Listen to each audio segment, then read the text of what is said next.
Emitawaana egiriwo mu bitongole ebyali ebya gavumenti ne bitundibwa wansi wa privatization byali byayogerwako era abaali abakugu mu biseera ebyo balabula nga balabula nti muyingira mu privatization naye ensi nyingi nga enkola eno munnange egizaalidde emirerembe kubanga waliwo ensi ezimu kati ebintu nga cost sharing Makerere nzijukira yali Professor Ali Mazrui nali nkyali mwana muto naye namuwulira nga alabula omugenzi Professor Ali Mazrui yalabula gavumenti ku nsonga eyo naye munnange bo abampembe basigala bagenda mu maaso ne pulaani yaabwe newankubadde nga baali bayise abakugu babawabule ku nsonga eno weebuuza tikati lwaki baali bamala ssente z'omusolo ate ng'olwadde baasazeewo dda kakati ne ku nsonga ey'okutunda amakampuni agaali wansi wa gavumenti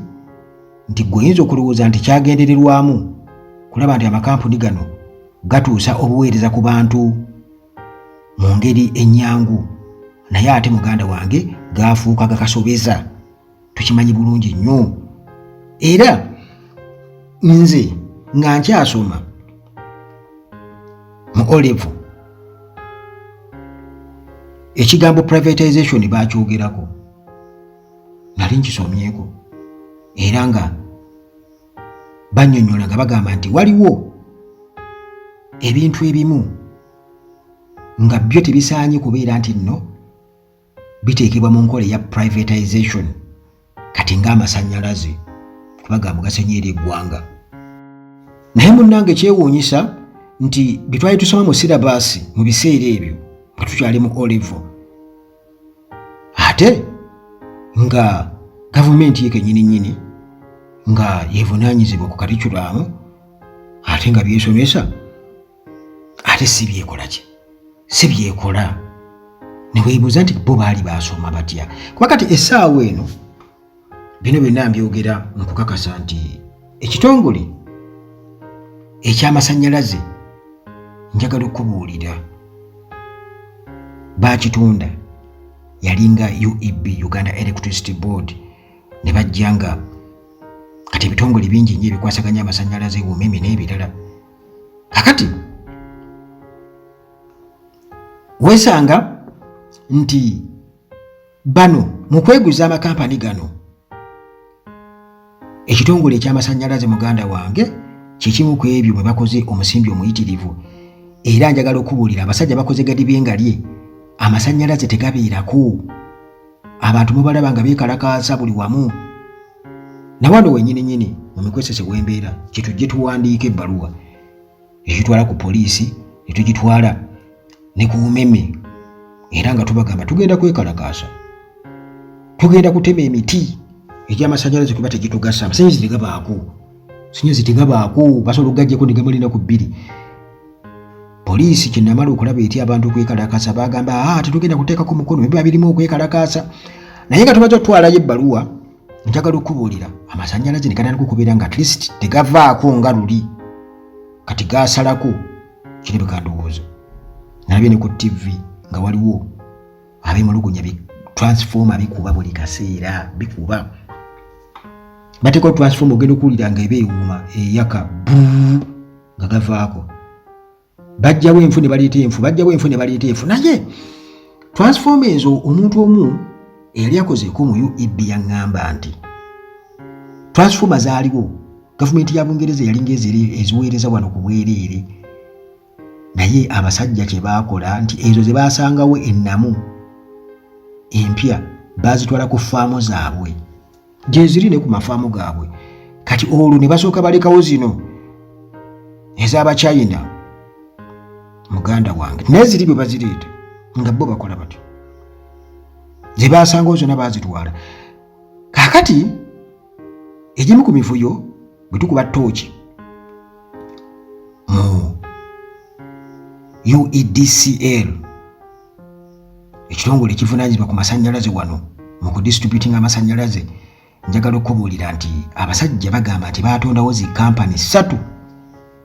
nga bamaze okubeera nga beeguza amasannyalaze kati ne batondawo zi kampani 3 kati mwezo kampani 3 mwe babbira omusimbi gw'omusolo mwe babbira. Njagala okubabuulira era munnange bino natubitegeera ng'ensonda zibitutegeeza era eno babbirayo beesasula biliyoni na biliyoni buwumbi na buwumbi bwa ssente. Kakati waliwo yabagulizaako IGG era kampani zino 3 n'azoogerako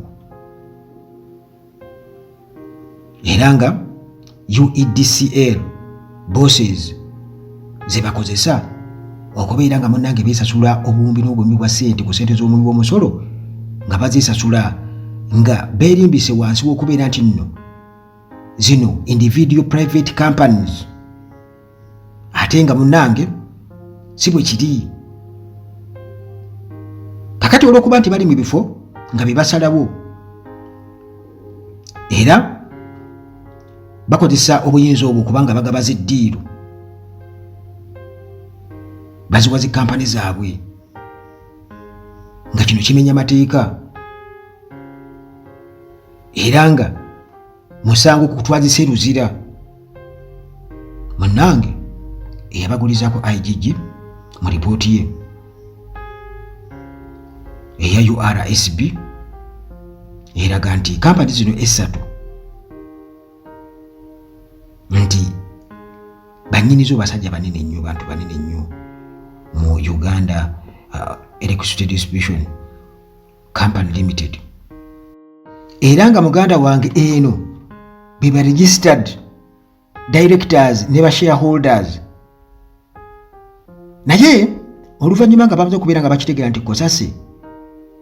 yali egenda kubeera munnange egenda kubabeera bubi egenda kubinoonyerezaako oluvannyuma lw'omu ku bakozi mu UEDCL okuripootinga mu parliament bwe bati ne bakyusa oba director ne babujja okuva gye bali olwo ne babuteeka mu mannya g'ab'eŋŋanda zaabwe. Kati bw'okebera leero ogenda sangayo ba directors abalala mu URSB records. Naye ekituufu kiri nti bano abaliyo batwale nga ba proxies kwegamba abakola ng'ebisiikirize ebyabali ba senior, waliyo senior management bosses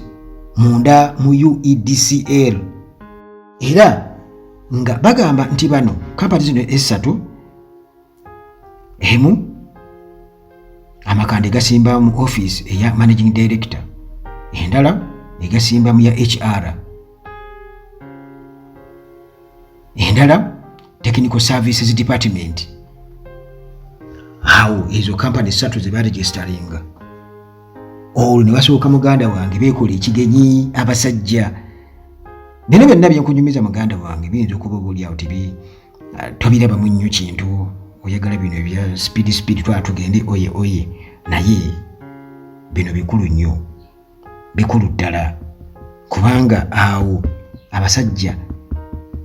bwe bamala okubeera nga eno batuuza mu oye eri nga bo baategadda banyagulula. Kati tulina okubeera nga tusiguukulula ekikolo. Kati bano jjukira tebali bokka, balina influence nene nnyo era bwe boogera muganda wange aba PDU tebena kyakukola. PDU boss mwine abeera alina kugonda bugonzi kampani zino bwatyo n'abeera nga zaasuusuwaza ne bazikwasa omulimu omunene ze bafevaringa okubeera nga zisappulayinga ebintu ebinene ebiri mu buwumbi n'obuwumbi eri UEDCL era nga kampani zino muganda wange ye Datpo Investments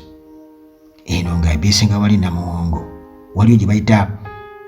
Damic Technical Services Limited wamu ne Silver Technical Services. Ze kampani 3 ezo abasajja muganda wange mwe babbiri ssente nkujja okwebuuza nti naye kino kisoboka okubeera nga Museveni tamanyi zo kampani zaani. Mukama Katonda tufudde kakati nti okumanya bano bamega ne baluma n'okuluma nti emu ku ezo kampani sebe ekolera na ku bizimbe ebya UEDCL wali Erugogo nga tebasasula na renti. Tebasasula na renti,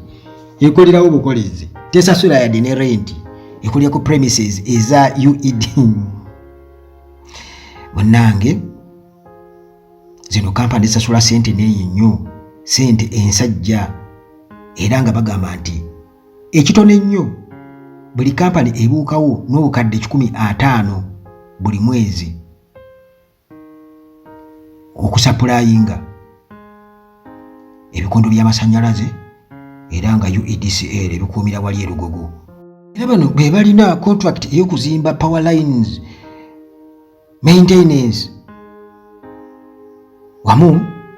n'okubeera nga basapulayinga electrical equipment. Ebyo byonna bye babikolako byonna babyezza. Olwo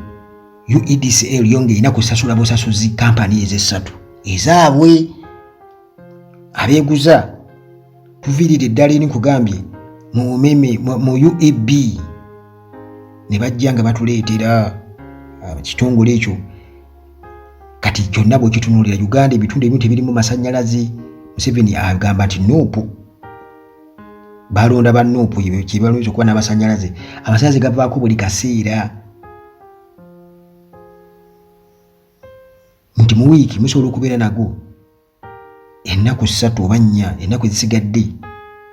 ennaku 3 enzijuvu, ennaku ezisigadde bw'obalabalamu ebiseera bye gaviirako n'essaawa bw'ogabanyaamu, weesanganga nti mu wiiki munaku 7 muba nago ennaku 3 oba 4 ezisigadde muba